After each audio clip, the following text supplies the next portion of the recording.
Projecte dut a terme el Consorci d'Aigües de Tarragona, a Constantí, desenvolupa una instal·lació fotovoltaica que marca un punt de partida en un projecte global que abastarà les plantes tant de Constantí com de l'Ampolla.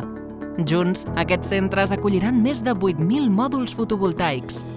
En el cas de Constantí, 1.902 plaques solars ubicades sobre les seves instal·lacions, recolzades per 4 inversors i una capacitat de 1.055 kW-peak, generaran 1.610 MWh anuals d'energia neta i renovable. Aquesta producció equival a alimentar més de 340 llars mitjanes cada any. A més, la disposició d'aquestes plaques estenent-se al llarg de 9.600 metres quadrats sobre els dipòsits d'aigua representa l'equivalent a la mida d'un camp de futbol.